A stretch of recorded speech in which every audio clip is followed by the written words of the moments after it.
Do you want to start a coaching business but aren't sure how to start it right? Or have you started coaching already and haven't attracted your first paying client? In this video series, we're going to cover how not to start a coaching business and the 16 deadly mistakes every coach must avoid. We'll also discuss how to get rid of any doubts that you might not be a good enough coach.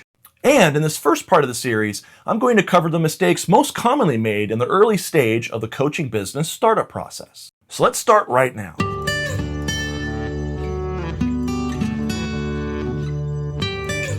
Hey, this is Chris Thompson, Designated Strategy and Accountability Coach with Master Coach University. And if this is your first time here and you want to learn how to change lives and get paid, this channel covers everything from becoming a life coach to getting certified to starting and expanding a successful professional coaching business. And you can get started now by subscribing and clicking the bell so you don't miss anything. If you're on YouTube and you want to skip forward to any of these topics, the time codes are in the description.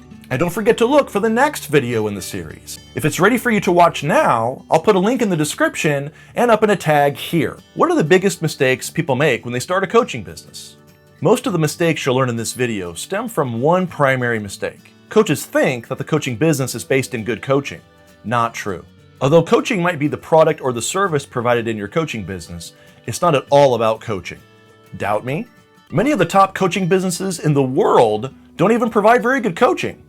If the coaching business was about coaching, these businesses wouldn't survive or even exist. Now, over the 10 plus years I've been working with coaches, I found that people typically start their coaching business over the course of 3 stages. The stages are early stage, where you're imagining, researching, considering becoming a coach. The mid stage is when you're learning, getting certifications, and going through coach schooling. And late stage, this is when you're starting to coach and working to launch your business. And each of these stages have their own common but deadly mistakes. The kind of mistakes that can kill your chances of starting your coaching business. I'll share each of the mistakes that are common for each stage and in order. Although typically people don't start their coaching business until they're in late stage, after they're certified, this is not what I recommend. You should start your coaching business when you're in the learning, certification, mid-stage. For instance, if you're learning coaching as a student of Master Coach University, you'll be doing coaching during any and all of our certification programs. We believe that the best way to get started as a life coach is to learn by doing it, not by reading about it in a textbook. Okay, let's get started with the first deadly mistake. Now, in the early start, in the researching, imagining, considering stage, the big picture problem is not taking enough action. The number one deadly mistake that coaches make is often they have this belief that you have to be great before you can become a great coach. A lot of times the first conversation I have with someone considering becoming a coach is helping them answer the question, would I be a good life coach? A lot of times they'll say to me, Chris, I have to become better as a coach. My flaws disqualify me as a coach. And the mistake is you're making your potential as a coach about you. Stop making it about you. I'm not good enough. I'm not smart or skilled enough. I'm not rich enough. I'm not experienced enough. Let's talk about I'm not rich enough. Compared to what? How rich is rich enough? Very few, if anyone, will ever ask how much you make. It's considered rude. Let's talk about I'm not experienced enough or accomplished enough. I would include I'm not knowledgeable enough. I don't have enough expertise. Let me share with you the results first lie. You don't need to accomplish anything to coach anyone. Why? Because if you know how to coach, the coaching itself will add plenty of value. Most clients won't have any idea how successful you are, so don't even worry about it. Coaching is not about being a perfect role model of success or setting yourself up as an example. It's about the process that leads to progress. A coach is not a guru and never needs to be. The real value of coaching is the process of coaching. Some of the gurus we follow can be misleading to a new coach because sometimes these gurus love to call themselves a coach. So that's what coaches think coaching is. Being a prophet, a messiah, a guru. Let's talk about the expertise lie. The lie that the best way to get started as a life coach is to be an expert and give advice. Some will say, coaching is giving advice. So if you're not an expert in an area, you can't coach anyone on it because they won't listen to you. Or another common one is, I don't want to mislead anyone into thinking I'm an expert because I'm not. This is not an issue for most coaches. If you're giving advice, you only have to be one step ahead of your client at all times. Your client probably already knows the first step anyway. The client has the answer inside of them. You're only taking them through the coaching process to discover those answers and to help them get into a state of passionate commitment so they'll take action on those answers. We can even refer them to a book or a course and support them on implementing those solutions with our coaching. without ever having to discuss the advanced ideas in depth. The final word on this is coaching is not about giving advice anyway. Coaching is a process. Our role is to help clients take action, not necessarily to train them. Your client may be very successful in an area, but we all have blind spots. Your coaching can help them discover these blind spots. Even experts may find it quite difficult to help someone else change without coaching skills. For example, in sports, the best players rarely become the best coaches. If you really want to help your clients with expertise, aside from the coaching you'll be giving them, then learn about the subject for 1 hour each day, take action on the ideas you learn daily, and stay at least one step ahead of your client. Now let's talk about I'm not skilled enough. You weren't born knowing how to do anything, and coaching's no different. If this is a concern of yours, then go get a mentor and do what they say and develop your coaching skills. If you want to become smarter or more skilled, you'll need commitment to drive your improvements. It's unlikely you'll ever reach your skill limits unless you work your entire life to improve them. But even if you did reach your own limitations of skills and intellect, your high level of commitment alone would be quite valuable to almost any client. The truth is the competition isn't paying any attention to you because they're too busy succeeding to concern themselves with what you're doing. So don't waste your time. If you're familiar with Michael Phelps is a multi-Olympic gold medal winning swimmer. And there's a picture of him at the Olympics swimming, reaching out for the finish line. And there's another competitor in the next lane. And the competitor has their head turned and is looking at Michael as Michael and him are both reaching toward the finish line. That's what the competition is. The competition is Michael Phelps just focusing on finishing the finish line. And the coaches that have this mindset are the other competitor looking at Michael Phelps winning. When you notice the competition, notice them from the perspective of a potential coaching client looking to hire a coach. Where is your competitor strong? Where are they weak? Where are you strong? Where are you weak? You can win business from a competitor when you bring something to the coaching relationship different than they do. This reminds me of a quick story when I first started teaching sales to organizations.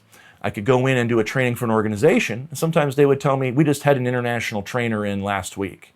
And I would be able to share with them and win an appointment by letting them know that I was better for them than an international super successful trainer, because that trainer could only come in maybe once a year, sell some seminar tickets, which I love seminars, but they may be of limited value in some situations to folks. But I was lean, mean, local. I could come in anytime they needed somebody and give them that personal attention. I was successful enough to have gotten results, but I wasn't so successful from the standpoint of income and charging that they could still afford me. And a lot of times that's the case with the competition, is that the competition, the person you're talking to maybe can't afford that particular competitor, but they can afford to work with you. And in that situation, you're the best coach for that particular client.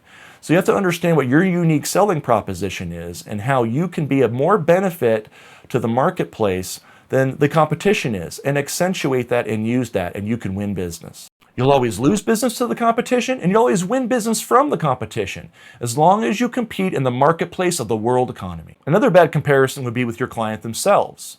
Some coaches will say, I have to be better than my clients to coach them. Not true. Michael Jordan's coach was not a better basketball player than him. He did help Michael Jordan's game because he was a great coach. Players can't think of everything while they're playing the game. For example, some new coaches may feel they don't qualify to coach a successful business owner, especially if they've never ran a successful business themselves.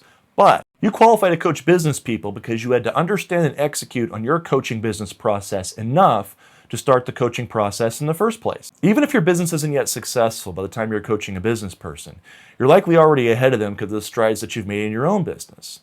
Now you're just going to help them execute and make those strides in their business. It's not your job to be better at your client's business than they are.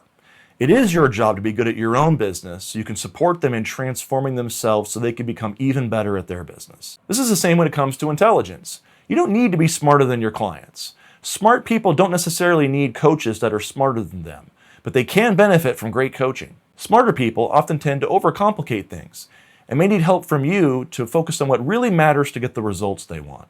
Simplifying, perhaps.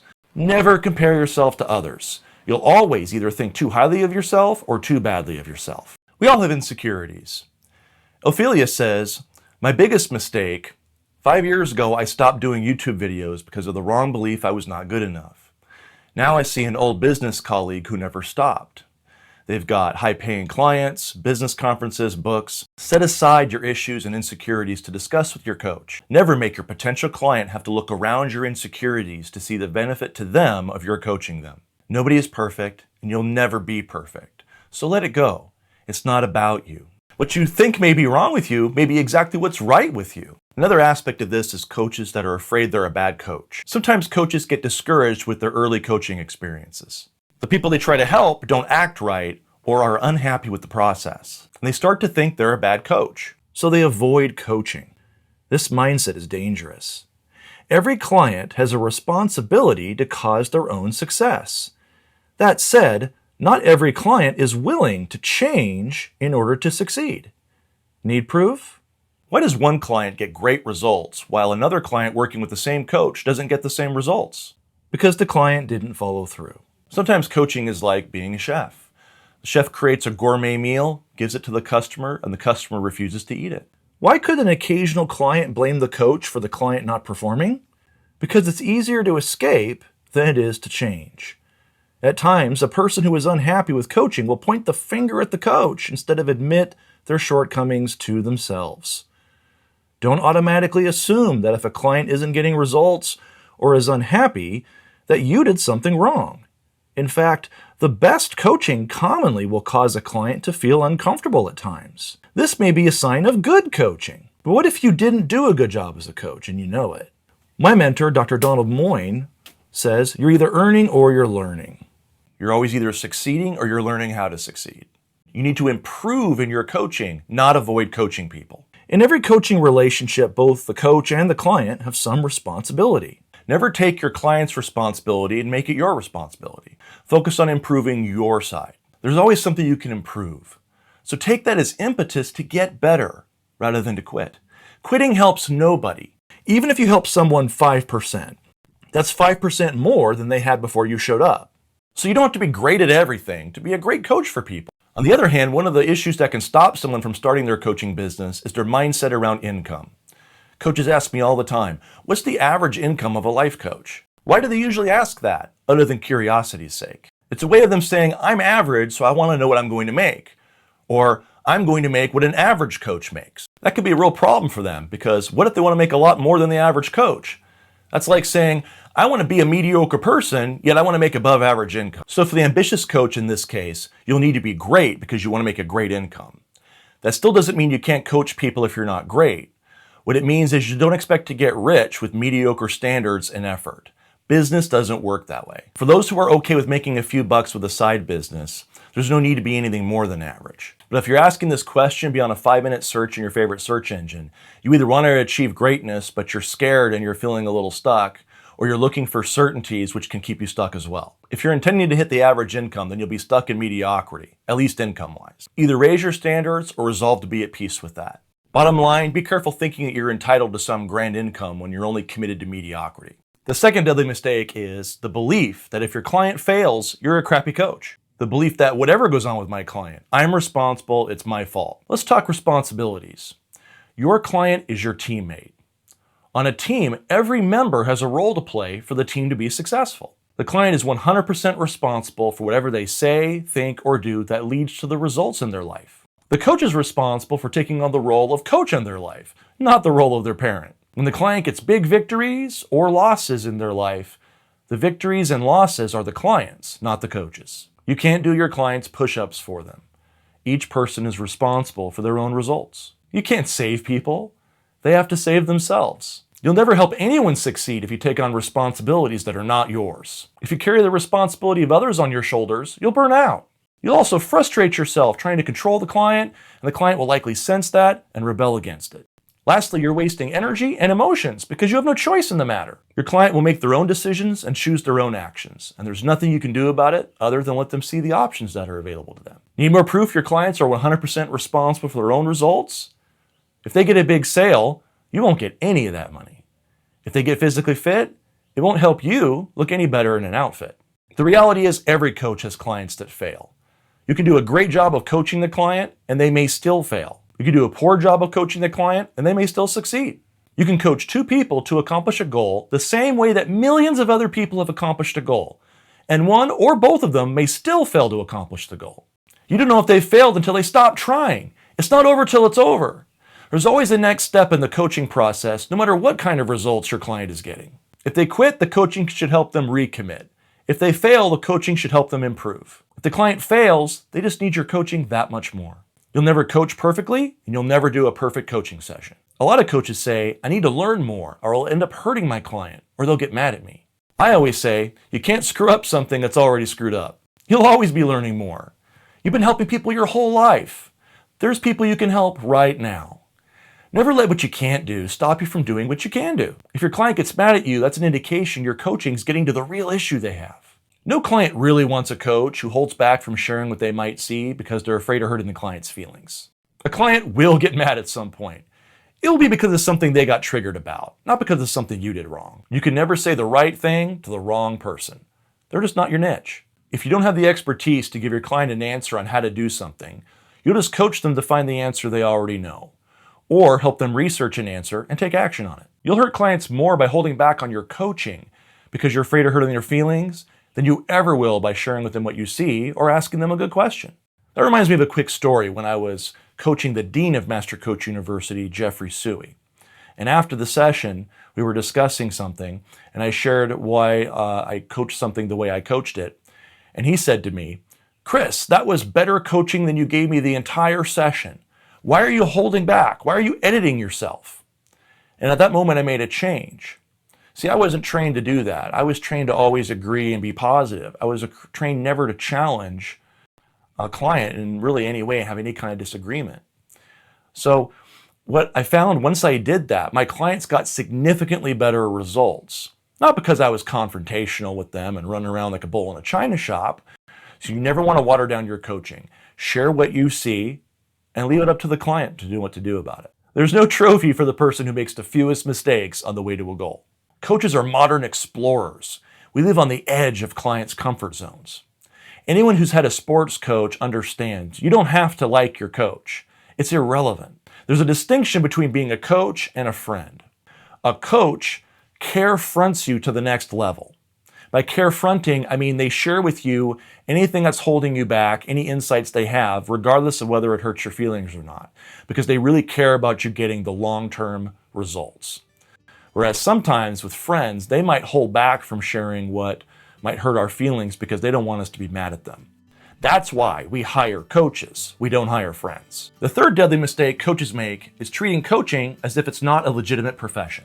A lot of people tend to treat coaching like it's not a real job. Sometimes I hear things like, is life coaching a con? Are coaches or the coaching industry in general just one big scam or MLM? Is life coaching a viable business? Am I going to get sued for coaching people wrong? Is life coaching a legitimate career? Underneath these surface issues is one big fear. Will I look bad to others or be judged if I do this? If becoming a coach would make you look bad to others, they likely already look at you badly. There will always be people that will judge you positively or negatively. The issue is, how do you feel about yourself in your own judgment? You get paid money for coaching, thus coaching is a real job. If you can do it once, you can do it 1,000 times. The truth is, life coaching will render a consistent income if you treat it like you did your day job. Show up on time and do the work. The very nature of a coaching business creates consistent income. The client pays monthly, so it's a monthly income strategy. For them, it's like a heartbeat or like a retainer. They get to enjoy the benefits of working with you without having to go broke by paying up front. They get to use it each month as they need it, so they get to use it in pieces. It's great for you compared to real estate or something along those lines, because in real estate or something like that, every time you make a sale, you have to replace that sale the next month with another sale. In coaching, you don't have to do that because the client's paying you each and every month. A commonly said life coaching criticism is that it's not a legitimate business because there seem to be so many coaches that appear, at least, to do nothing other than coach other coaches. We didn't start out coaching coaches. We still coach plenty of non-coaches. So why do so many coaches coach other coaches? Because once they've successfully built their own coaching skills and coaching business, some of their successful clients want to do the same thing. They're ready to pay it forward, and their original coach ends up helping them with that as well. This is more of a sign of the power and value of coaching itself, rather than a sign that coaching is somehow a pyramid scheme or confidence scam. The bottom line is that coaches aren't just roaming the earth trying to convince people to become coaches. That's just not the case. Do you know why there aren't any ditch diggers mentoring others to become ditch diggers? Because no one wants to do that. Coaching's just a popular profession. Okay, let's move on to the fourth deadly mistake coaches make, and that's having an entitlement mindset. A lot of coaches with the entitlement mindset feel like I shouldn't have to pay the price. It should be fast, it should be easy, it should be cheap, or I'm out, or they feel like it should feel good all the time. They feel like the coaching business sounds like hard work. They'll say, I have no clue how this works or where to start, so I'm going to table it for now. They'll say, I don't want to have to struggle to make much money. They'll say, it's going to cost an arm and a leg to be a life coach. They'll say, it'll take years to become a life coach. And they'll spend all their time and money to get certified, etc., and then nothing. All these supposed problems and complaints are all a function of having an entitlement mindset. So how do you handle this? Simple. Just get to the truth. Time? The time's going to pass anyway. If you delay, then it would take the time it would take, plus the time you delay. Lazy? If you're lazy, but you're really passionate about coaching, then your current laziness doesn't have to hold you back like it has in other areas. What about if you see yourself as one of those people that doesn't do, but you like to teach or coach other people to do things? Maybe you're simply not motivated enough or don't really care enough to accomplish that particular result for yourself, but you love to help other people accomplish that result. Maybe you're not really lazy, maybe you're just a nice person. You've done things for yourself and it just isn't very inspiring for you. You may even feel a little bit apathetic about it. But when you go and help somebody else, you're inspired and you can be a nice person and help. If you're going to be lazy in your coaching business, however, just don't waste your time because it'll fail. Remember, lazy is as lazy does. If you take enough action, then you cease to be lazy. That means you can change your lazy ways anytime you want. Let's talk about hard. If you're doing something really important, the really important things are rarely easy. There is no hard. There is simply what is required to get a result. Hard compared to what? Let's talk about feelings. If you always feel good, then you're not growing. What about cost? Well, if you're overly focused on the cost to start a life coaching business, then you're missing out on the value of what you could probably find a way to pay for. The truth is, if you're serious about getting the value, there's always a way to pay the price. So just be honest that you're not committed enough to make it happen. The reality is, you pay either way. You either pay the cost of having a coaching business, or you pay the cost of not having a coaching business. The coaching business has a high acquisition cost, but a low maintenance cost. Once you're established, it takes much less to keep the business running. So those are all the typical mistakes coaches make in the early stage of starting a coaching business. I hope you took some great value out of this video. So what did I miss? Can you think of any other mistakes coaches make in the early stage of starting? If you disagree with any of these, let us know your point of view.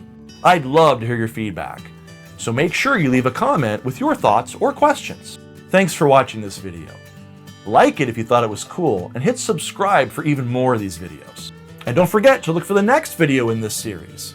If it's ready for you to watch now, I'll put a link in the description and up in a tag here. Or wait till the end of this video and it'll be in the end card. By the way, if you want my help in starting your own money-making coaching business, we're holding a webinar in a few days called How to Start a Coaching Business in 30 Days. Imagine that. And you can attend for free. Just go to the link that I give you here and in the description to attend. In the webinar, you'll learn how to get your first paid clients fast and how to make it feel natural for you. Just go to quickstartcoachingco.com/webinar right now to sign up for the webinar and access lots of other advanced coaching and practice building techniques and more. Just go to the link that I give you here and in the description, and you can access everything, all for free.